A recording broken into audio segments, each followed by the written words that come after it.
Welcome to another lesson of Math 1314 College Algebra. Today we will be discussing sections 3.2 and 3.3. 3.2 is domain and range, and 3.3 will be properties of graphs. So the things that we will discuss in this section are finding the domain of a function defined by an equation, graphing piecewise defined functions, using a graph to determine where a function is increasing, decreasing, or constant. We will use a graph to locate local maxima and local minima, and we will use a graph to locate absolute maximum and absolute minimum. So the very first thing we will do is discuss domain and range of functions. So the first thing we need to discuss is restrictions in the domain. So what things would be a restriction on the domain? Well, there are really two things that we need to consider. Fractions or rational functions,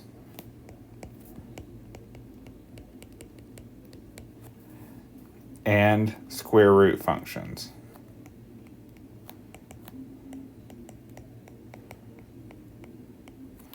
Remember, for fractions, denominators,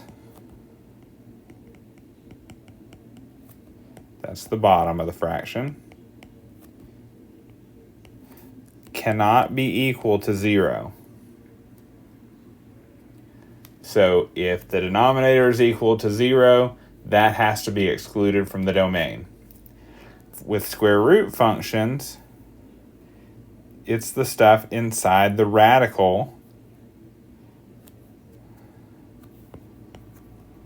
called the radicand. So the radicand has to be greater than or equal to 0. Why does it have to be greater than or equal to 0? Well, we can't take a square root of a negative number, generally speaking, with functions. We don't consider the imaginary numbers. Again, you know how to take the square root of a negative number using I and complex numbers, but functions typically don't use imaginary numbers. Let's try an example where we try to determine the domain of a function, particularly a rational one. In this example, we want to determine the domain of f of x equal to 3 over x plus 2. Remember, the restrictions that we're looking for is when the denominator is equal to 0. So let's set x plus 2 equal to 0. Okay, we can subtract 2 from both sides to get x is equal to negative 2. So when x is equal to negative 2, we get division by 0. So that number, negative 2, cannot be part of the domain. So let's consider the number line. 0, negative 1, negative 2, 1, 2. So we can have all of the values on the real number line except negative 2. So we can have all the ones going in that direction and all the ones going in that direction to positive infinity. So we have to write this in interval notation. It's all of the numbers from negative infinity to negative 2, not including negative 2, and all of the things from negative 2 to positive infinity, but not including negative 2. The way we put those two intervals together is using the union symbol. So we have the union of those two individual intervals. So our domain is the interval from negative infinity to negative 2, not including negative 2, and the interval from negative 2, not including negative 2, to positive infinity. Let's try another example. In this case, we want to determine the domain of f of x equals 3x plus 2 over x squared minus 3x plus 2. So again, we're considering where the bottom is not equal to 0. So this time we'll have to use the AC method to factor the denominator. So what are the factors of 2? Well, the factors of 2 are 1 and 2. Both of those are negative. That gives us a negative 3. So we have in the numerator 3x plus 2 over x minus 1, x minus 2. So x minus 2 cannot equal 0, and x minus 1 cannot equal 0. We can add 2 to both sides in the first one. So x cannot equal 2. And add 1 to both sides here. X cannot equal 1. So the only problems we have are when x is equal to 2 and x is equal to 1. So again, on the number line, let's draw that out.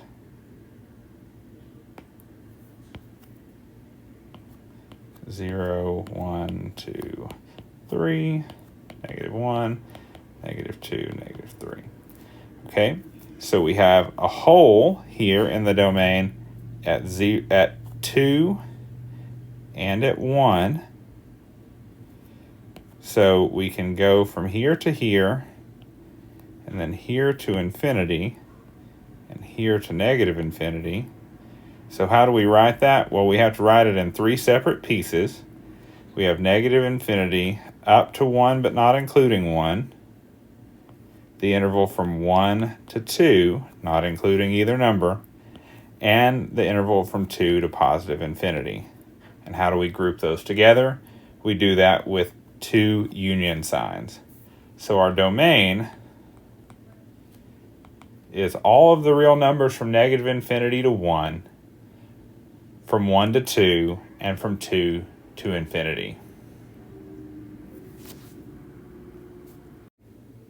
This time we have a little bit more complicated example. We want to find the domain of f of x equal to 5x minus the square root of 2 minus 5x. Again, we're in the same scenario where we need to look at the things under the radical, and those have to be greater than or equal to 0. So we set 2 minus 5x greater than or equal to 0. We can add 5x to both sides to get 2 is greater than or equal to 5x. We can divide both sides by 5. 5's cancel, and we get x is less than or equal to 2/5. Okay, again, same thing, number line. Here's 0, here's 1, so 2/5 is right about here, including 2/5 and all of the things to the left of 2/5. So that's negative infinity up to 2/5, which is inclusive, so we use a bracket. What happens if we have something under a radical sign that's also in the denominator? Let's take a look. In this scenario, we want to find the domain of f of x equal to 1 over the square root of 3x minus 1. Now, normally, when we look at the stuff under a radical sign, we want that to be greater than or equal to 0. But if the stuff inside that radical symbol is equal to 0, we get the square root of 0, which is 0, which would cause division by 0, which would create a domain restriction of the other type that we've looked at. So in this case, we want 3x minus 1 to be strictly greater than 0, not equal to. So we can add 1 to both sides, and we get 3x is greater than 1. Divide both sides by 3, and x is strictly greater than 1/3. On the number line, here's 0, here's 1, so 1/3 is right in here. We want all the x's that are strictly greater than 1/3, so we have a hole there that goes toward infinity. So again, 1/3 is not included, and we go up to infinity. That's our domain. Let's do one more example. This time we want to find the domain of f of x equal to 5x plus 2. Is there any rational portion of this function? Is there any division? Well, no, it's just 5x plus 2. Is there a square root? No, it's just 5x plus 2. There's no square root. So what's our domain? Well, in this case, our domain in interval notation is from negative infinity to positive infinity.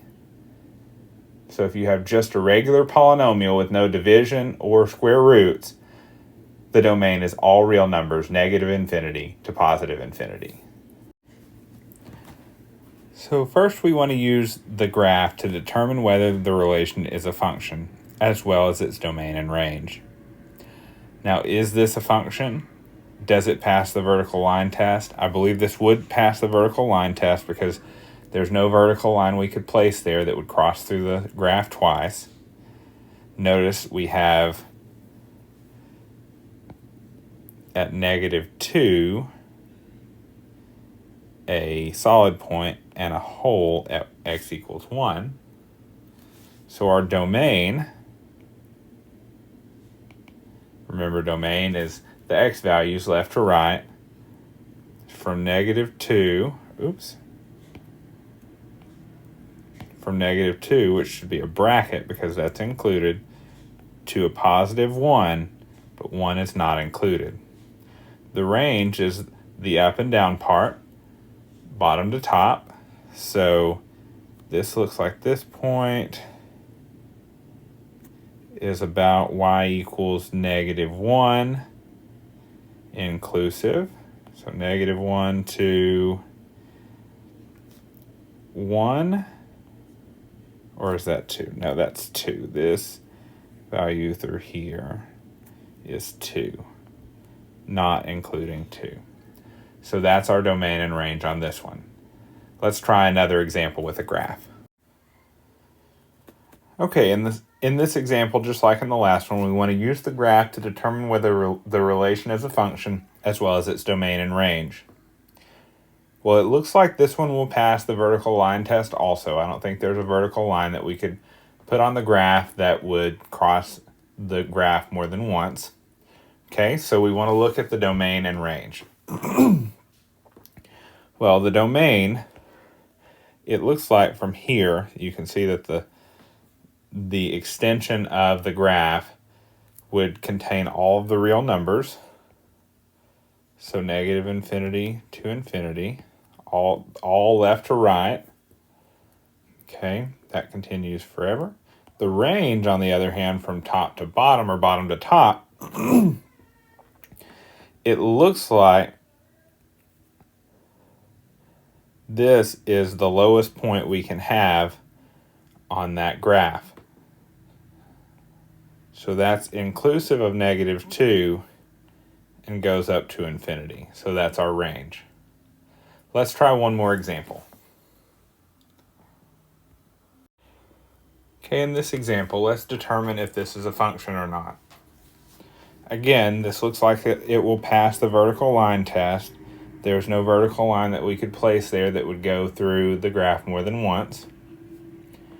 Okay, and let's consider its domain and range.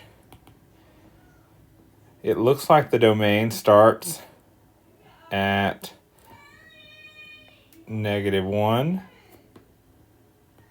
and continues on to infinity. Does not include -1 because there's a hole there. Our range, on the other hand, looks like it has a minimum at -2, including -2, and goes up to infinity.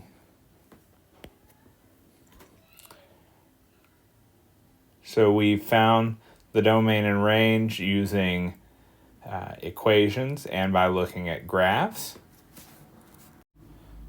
Okay, let's talk about increasing, decreasing, and constant. How do we determine a function's increasing, decreasing, and constant intervals? Well, first of all, what you need to know is this happens from left to right. We only consider from left to right, and we only consider x values for determining these intervals. So we start out on this graph at -2.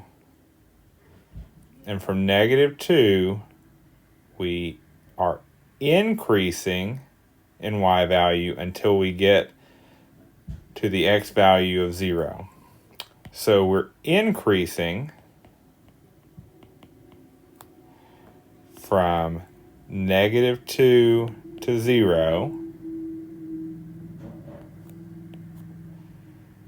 Okay, and then when we get to 0, from 0 to 2, our y value doesn't change. We're constant. So constant from 0 to 2. And then from 2 on, from 2 to infinity, we're increasing again.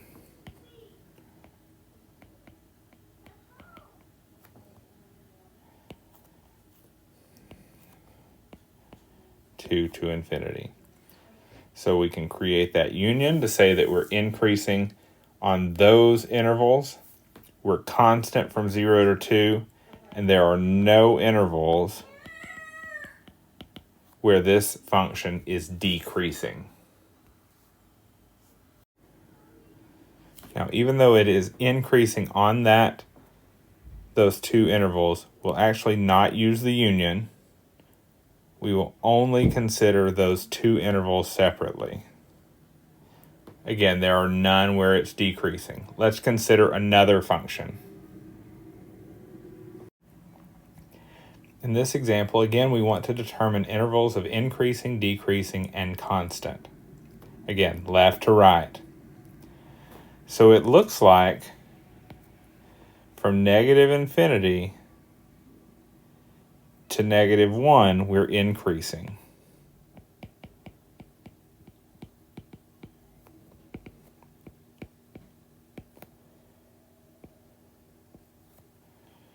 Okay, and then from -1 to +1, we're decreasing.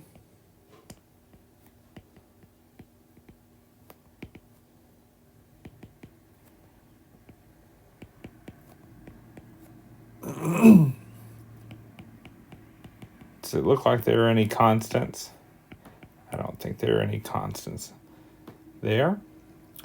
And then from 1 to infinity, we're increasing. And this first interval should be negative.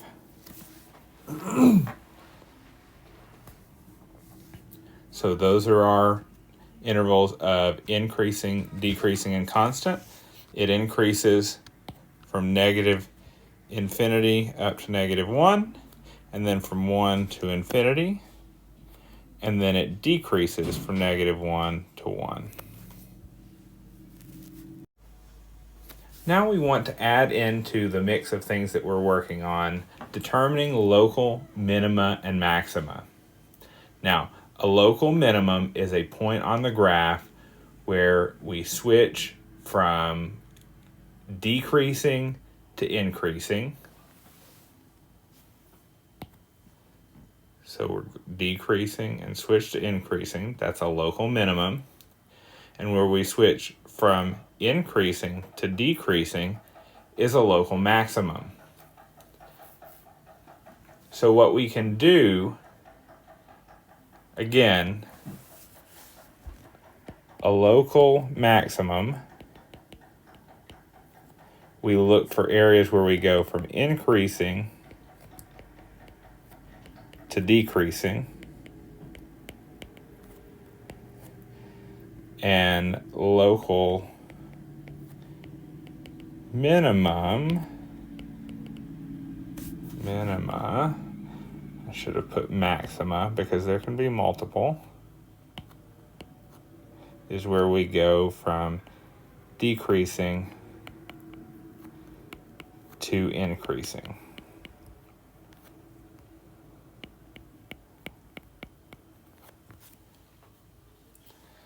Okay, so on this graph, let's first find the domain and range of the graph.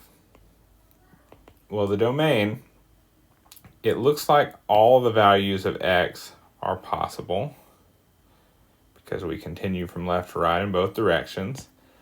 So our domain is negative infinity to positive infinity. What about our range? It looks like the y values are the same as the x, that we can grab the highlighter again, that any value of y is possible. So again, we have negative infinity to positive infinity. On what intervals are we increasing?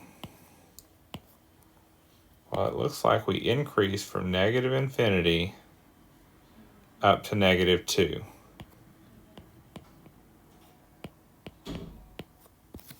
Okay. And then it looks like we also increase from 0 to infinity. Okay. Where are we decreasing? Well, there's a decreasing point or interval from -2 down to 0. So -2 to 0 is where we go decreasing. So again, we can label those individual parts. So we're increasing from negative infinity up to 2. Oops, didn't mean for that to happen. We want a smooth curve from there. And then we start to decrease at -2 down to 0. And then from 0 to infinity, we increase. Now, when we go from increasing to decreasing, what does that create? A local maximum. So our point right here is a local maximum. Okay, and then when we go from decreasing to increasing, like we have right here, we have a local minimum. Now again, those local minima and maxima are y values. Y values. So we have no intervals where we're constant. We have a local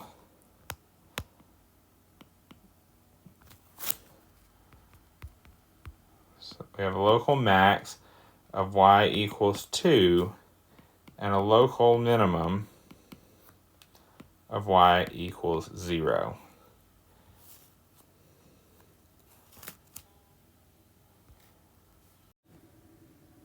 In this example, we once again want to find the domain, range, intervals of increase, decrease, and constant, and the local minima and maxima.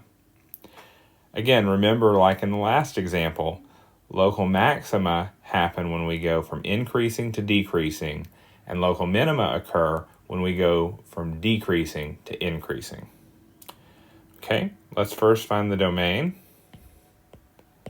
The domain looks like to be from, again, we do left to right, x values only, -1 to infinity.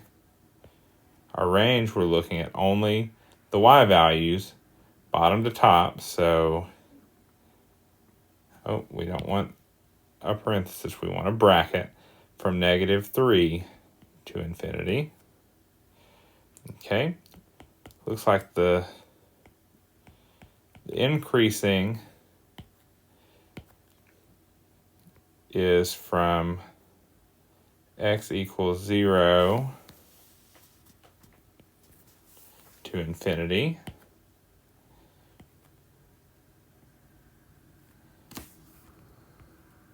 Oops.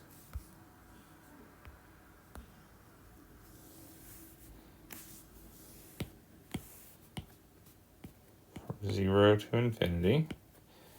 And we're decreasing from x equals -1 to 0.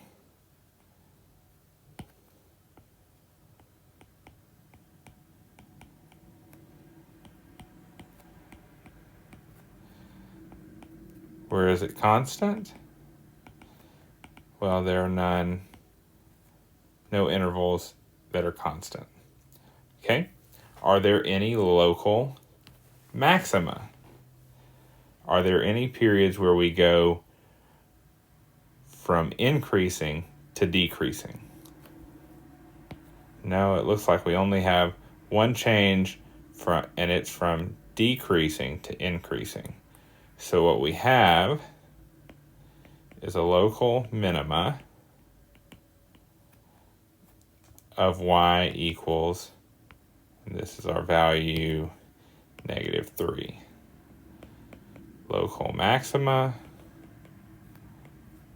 there are none.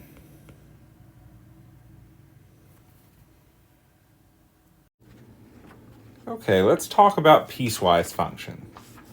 Now, a piecewise function is a function in which more than one formula is used to define the output. Each formula has its own domain, and the domain of the function is the union of all of these smaller domains. So an example of this is f of x is equal to x plus 1 if x is less than -2, and f of x is equal to -2x minus 3 if x is greater than or equal to -2. So again, these are the formulas, and these are the domains of those formulas. So let's do some evaluation. Let's evaluate this piecewise function for several values.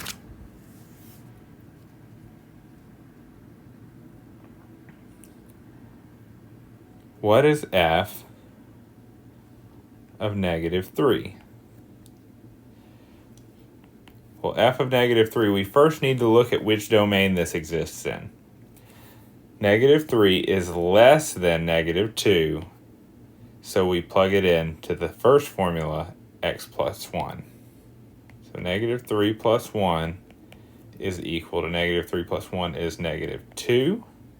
So the point -3, -2 is the ordered pair for f of -3. What about f of -1? Well, in this case, -1 is not less than -2, it's greater than -2, so we use the second formula. So -2 times -1 minus 3, well, -2 times -1 is 2, minus 3 is -1, so in this case, -1 is the point. What about f of -2? Which formula do we use? Well, the one that says x can equal to -2 is the second formula. So we plug that in. -2 times -2 minus 3 is equal to 4 minus 3, or 1. So -2, 1 is our ordered pair here. So a piecewise function can have as many different formulas to break up the graph as the function desires. This case, we just had 2. Let's try a little more involved example where we have 3 different formulas for our function. In this example, we have another piecewise function, and we want to consider this function and graph it. So f of x is equal to x squared if x is less than or equal to 1. It's equal to 3 if x is between 1 and 2. And it's equal to x if x is greater than 2. So where do we start? Well, let's pick some values for x squared. So we have x and x squared. We need a few values that are less than 1. Let's choose negative 5, negative 4, negative 3, negative 2, negative 1, and 0. Okay. Well, what is negative 5 squared? Well, that's 25. Negative 4 squared is 16. Negative 3 squared is 9. Negative 2 squared is 4. Negative 1 squared is 1. 0 squared is 0. And then it can be less than or equal to 1. So 1 squared is 1. So we can start to plot those points. So we have the point 0, 0. We have the plot point 1, 1. Then we have negative 1, 1. Negative 2, 4. Negative 3, 9. Now that's all I can fit on my graph, but you understand that it would continue. So we can create a smooth curve that goes through these points. Oops. You should be able to create a smooth curve that goes through these points. Not a perfect graph, but again, it is from negative infinity to 1, x less than or equal to 1. What is it when we get to 1, from 1 to 2? Well, it's constant, and I'll change colors, not including 1, but from there, 3.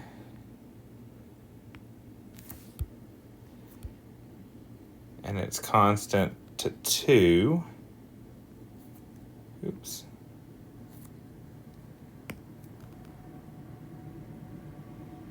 And including 2.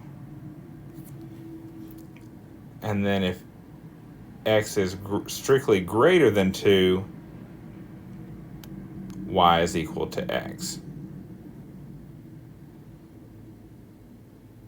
So from that point on,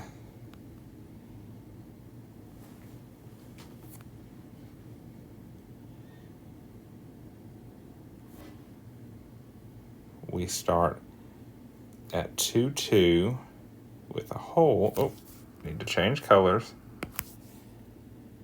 We have just the line from 2, 2, and then it goes to 3, 3, and 4, 4, and 5, 5, and 6, 6, 7, 7, and so on. And I should have done that in a different color, and I will. Let's try blue. Again, not including 2.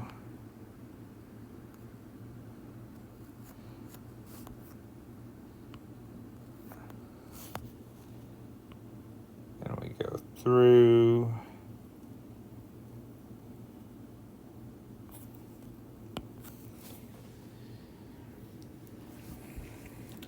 Okay, so that's what this piecewise function looks like. We have 3 differently defined domains. The range, well, let's do all of it. The domain is from negative infinity to positive infinity. It's broken up and defined different ways over that domain. The range is 0 to infinity. You see this lowest value is 0 for y. Periods of increasing, well, it looks like it increases from 2 to infinity and also from 0 to 1. Okay, so 0 to 1 and from 2 to infinity. Periods of decreasing. Well, it appears to decrease from negative infinity down to 0. And then constant. Well, it looks like it's constant when x is between 1 and 2. So it's constant from 1 to 2.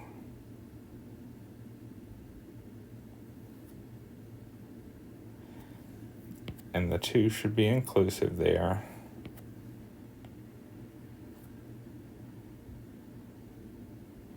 The 1 should not. Right?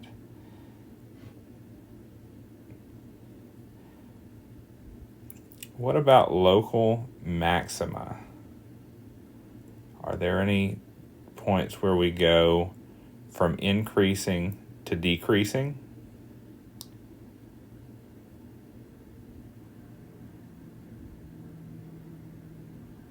Don't think so. Are there any points where we go from decreasing to increasing? Well, it looks like we go from decreasing to increasing at 0. So we have a local minimum at y equals 0. Now, one last thing of note. If we have a minimum that is the minimum for the entire graph, in other words, if there is a bottom on the domain, if there is a restriction on the range, where like this 0 value, that is an absolute minimum.